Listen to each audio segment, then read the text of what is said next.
Let's go back a second. Why are we so critical of such minor flaws?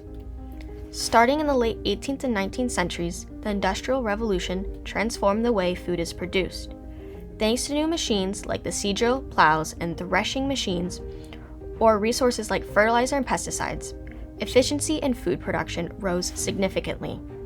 And when we started into the Industrial Revolution, we found out that we can enhance the colors of our vegetables, the production of our vegetables, use chemicals to actually enhance the enrichment of the soil. With the transition from manual labor to machinery, food costs decreased, businesses received more profits, and the standard of living from many individuals rocketed.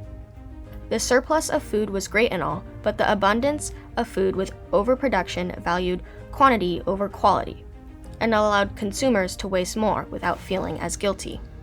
Overbuying, over preparing. The major supermarkets only want the most perfect vegetables to show, and so those are the number ones or grade A's.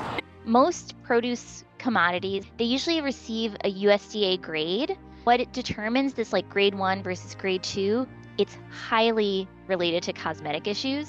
While manufacturers have lost food from errors in quality control, really, the majority of food waste comes from the consumer. According to data from the USDA in 2024, 43% of food waste comes from the consumer, followed by businesses like restaurants, then farms and manufacturers. Small acts of waste add up. Not only that, but by doing so, we are taking away from families in need. So the food bank, it's not a government-funded entity. So when the government is not able to fund certain things, then that's where we fill in those gaps. But why do people waste food in the first place? For consumers, what they want to do whenever they go into the supermarket is see perfect produce. If it's too big, if it's too small, if it has like weird dots on it, consumers are gonna like look at this apple and be like, I don't want that. You're going to pick the item that looks the best. Sometimes you'll have like a bag of like cookies where the outer packaging is a little bit damaged, but the inner seal is completely like safe. But people don't necessarily want to buy something that's a little bit ripped. Had two apples and one was unattractive and one that was attractive. They're going to pick the more attractive apple, but both of them have the same nutritional value. The growers do not always have perfect produce. Reports from NRDC found that extreme amounts of U.S. resources spent to get the food from the farms to our forks. Water, land, fertilizer, we use pesticides, we use labor, we use equipment, all the things that you can imagine going into a production process to produce that food. And then if we just throw it out.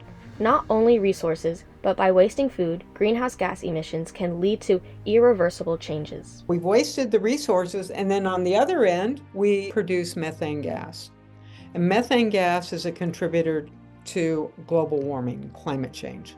Here in California, we're seeing more fires, we're seeing less water, and over time, if we are not careful, we're not going to have the resources to survive. It's humans that are not going to survive. We have families that are struggling to either pay the rent or feed their family. Food is a human right, and we produce so much food in this country. There is no reason for anyone to go hungry in this country. Food waste doesn't have to go straight to the bin, and businesses have found ways to reduce their footprint. Or some of the broccoli or the bell peppers or the onions that are misshapen are used for stew mixes or frozen vegetables or things like that. We actually have a tool on our website. It's called When Should I Eat This? And it kind of gives a guide of how many days after can eat something. And I practice that in my home. So go back and grow your own vegetables. Buy within your consumption means. What are you actually going to eat? Eat what you make. And so if we can reduce that, even just each one of us just a little bit, that can make a big impact.